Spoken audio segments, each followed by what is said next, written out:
All right, Shalom. There's the brother Nahal, your friend Jim at Orlando camp. I want to start off by giving all praise, honor, and glory to Yahweh, Bahashem, Yahweh Shai, Bahashem, Rakah Kodash. Double honors to the apostles and the elders of Great Millstone, who are the elders of Yasha Allah, and a sincere salutation to all you Akim, who are preaching this word and believing this word, and to the Akwath, who are believing this word in all truth and in sincerity. Yahweh is the name of the one they ignorantly call God. Yahweh Shai is the name of the one they ignorantly call Jesus. Bahashem is in the name.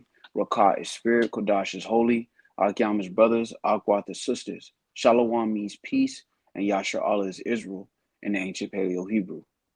Now I want to go into a lesson based on a few minutes of this video from Scott Galloway. All right, and it says how the U.S. is destroying young people's future. All right, and I want to go into it through the spirit because, again, all things lead to prophecy. All roads lead to the MOTB as one of the key prophecies in these end days. But also you have sedition that will occur in this time that we're living in. And it's because Esau, the so-called white men, are now stealing from each other. When you deal with the concept of classism, all right, it is, let's get it here. It says prejudice against or in favor of people belonging to a particular social class.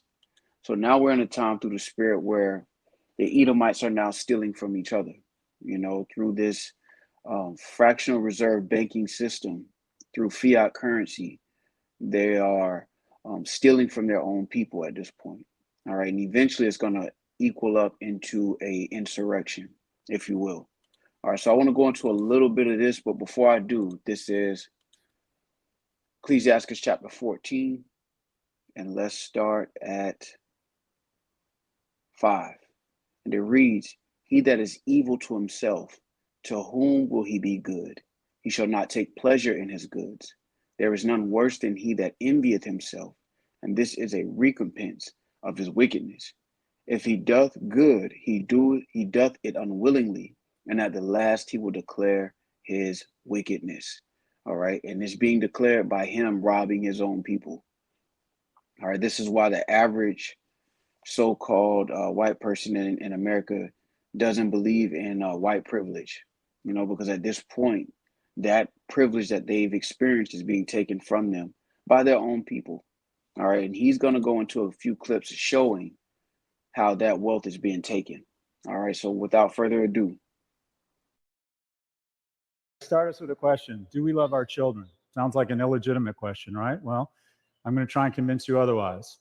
Essentially, as we go down generations, we're seeing that for the last 2 generations, people are making less money on an inflation-adjusted basis. In addition, the cost of buying a home, the cost of pursuing education continues to skyrocket. So the purchasing power, the prosperity is inversely correlated to age. Simply put, as we get younger, we're taking away opportunity and prosperity from our youngest. The social contract that is now no longer in place, and for the first time in the US's history, a 30-year-old is no longer doing as well as his or her parents were at 30. This is a breakdown in the fundamental agreement we have with any society, and it creates rage and shame. So he's explaining very well that the older Edomites are stealing from the younger Edomites. And this is why the political system is full of old Edomites. The voters are old Edomites, and they vote in favor of enriching themselves over their own offspring. This is exactly what's happening in this day and age. And this is why the average Edomite, the young Edomites, can't identify with so-called white privilege, because they see they're struggling compared to their parents, their grandparents. They're struggling, and eventually, they're going to come to the realization that there is no light at the end of the tunnel. Even though it's obvious, it's going to become more and more apparent until they begin to rise up. All right, this is 2 Esdras 15 and 14. It says, woe to the world and them that dwell therein, for the sword and their destruction draweth nigh, and one people shall stand up to fight against another, and swords in their hands. For there shall be sedition among men, and invading one another. They shall not regard their kings, nor princes, and the course of their actions shall stand in their power. Because ultimately, they're going to come to the conclusion that the people that they're listening to, the politicians, these presidents, these congressmen who they have taken to, um, who they've trusted basically to have control over the affairs, they're going to find out that they're stealing, they're robbing them, and they're going to react violently to that. All right. So let's continue. As a result, people over the age of 55 feel pretty good about America, but less than 1 in 5 people under the age of 34 feel very good about America. This creates an incendiary. Righteous movements, cuts to our society end up becoming opportunistic infections because, generally speaking, young people have a warranted envy. They're pissed off and they're angry that they don't enjoy the same spoils and prosperity that were provided to our generation. So let's get a precept going into that. All right. This is Proverbs chapter 29 and 2. When the righteous are in authority, the people rejoice, but when the wicked beareth rule, the people mourn. And at this point, is Edomites, in a lot of cases, mourning against their own people, their own government, their own kings, their own princes. And this is why there's so much hope in Trump. All right, when you deal with the average working class Edomites, especially, there's a lot of hope in him fixing things for them, but they don't realize that this ship has already left the station. All right, this train has already left the station. And eventually it's going to come to a point where they realize that there is no light at the end of the tunnel. Eventually these uproars are going to graduate. Thus saith the Lord, according to prophecy. All right. So when you see a wicked rulership, you'll know because the people will be in mourning. All right. As a matter of fact, let's go to 2nd Esdras, the 9th chapter. All right, it says 2nd Esdras 9 and 1. He answered me then and said, measure thou the time diligently in itself, and when thou seest part of the signs pass, which I have told thee before, then shalt thou understand that is the very same time, wherein the highest will begin to visit the world which he made. Therefore, when there shall be seen earthquakes and uproars of the people in the world, then shalt thou well understand that the Most High spake of those things from the days that were before thee, even from the beginning. All right. And this is why the scriptures say, he that is evil to himself, to whom will he be good? And through them, their end is going to come through them. Because basically their robbing of their own people is going to bring out the Edomite and the poorest of them. They're going to rise up against their own. All right, so let's continue. A decent proxy for how much we value youth labor is minimum wage, and we've kept it purposely pretty low. If it had just kept pace with productivity, it'd be about $23 a share, but we've decided to purposely keep it low. Out of reach, median home price has skyrocketed relative to median household income. As a result, pre-pandemic, the average mortgage payment was $1,100. It's now $2,300 because of an acceleration in interest rates and the fact that the average home has gone from 290,000 to 420. By the way, the most expensive homes in the world based on this metric are number 3, Vancouver. Why? Because 60% of the cost of building a home goes to permits. Because guess what? The incumbents that own assets have weaponized government to make it very difficult for new entrants to ever get their own assets, thereby elevating their own net worth. This is the transfer I'm going to be speaking about.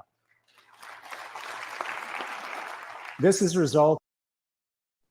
Now, as a basic premise, true wealth is substance. All right. This is Genesis chapter 13 and verse 2.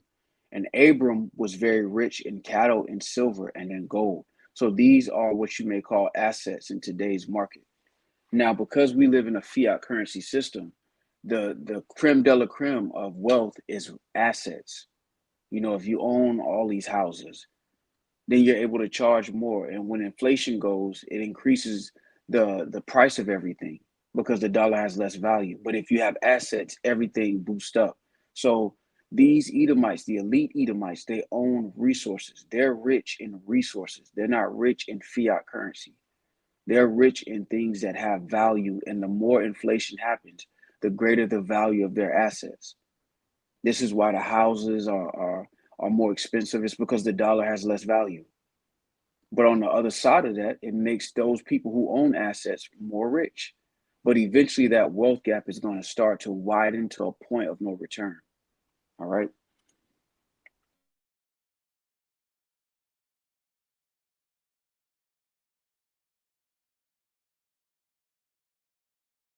Versus people under the age of 40 used to control 12. Their wealth has been cut in half. This isn't by accident, it's purposeful.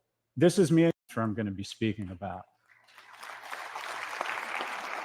This has resulted in an enormous transfer of wealth, where people over the age of 70 used to control 19% of household income versus people under the age of 40 used to control 12. Their wealth has been cut in half. This isn't by accident, it's purposeful. This is me at UCLA in 1987. I know your first thought is I haven't changed a bit.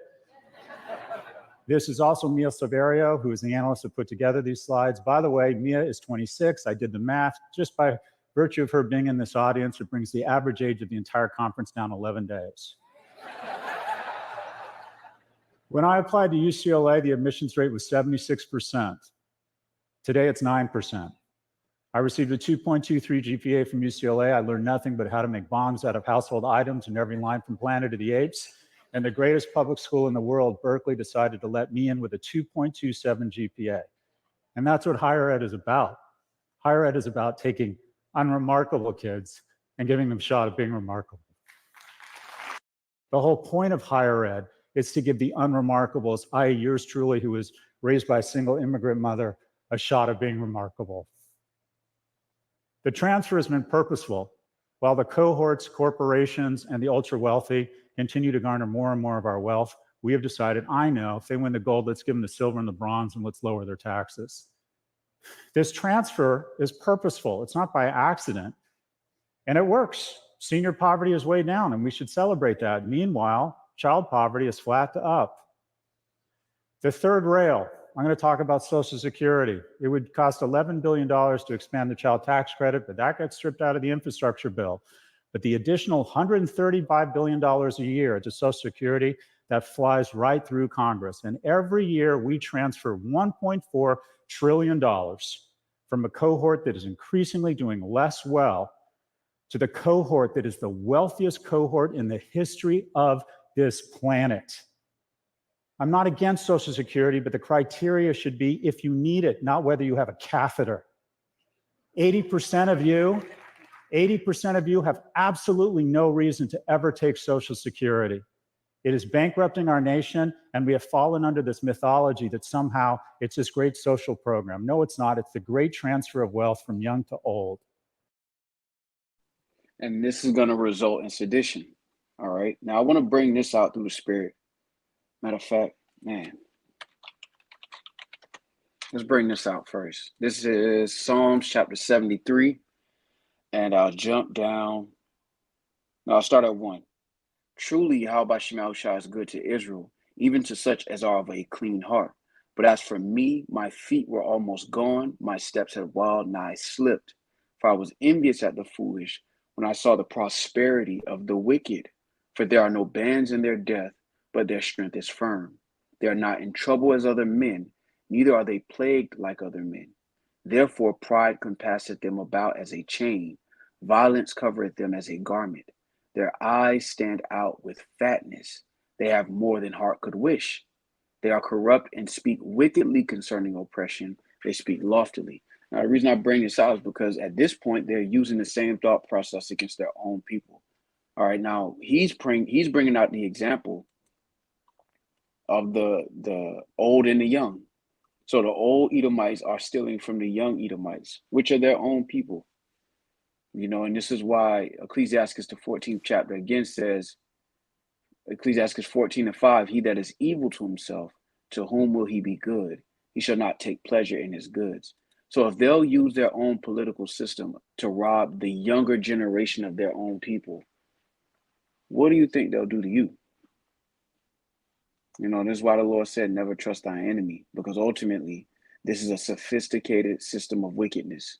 And now it's starting to hit home. This is why these Edomites are going to eventually rise up, because ultimately they're recognizing that it's not going to get better for them, man.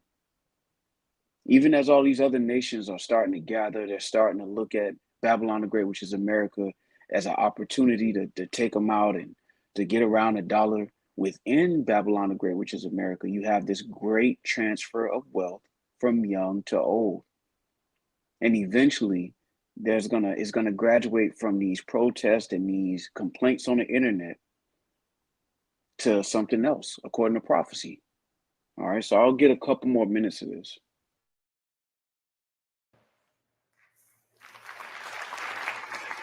How is this happening? Because our representatives are, in fact, representative. Old people vote. Washington has become a cross between the land of the dead and the Golden Girls.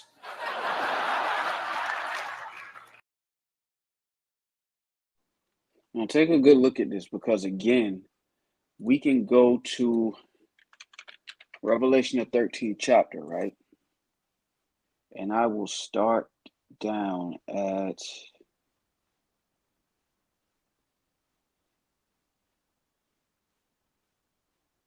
let's start at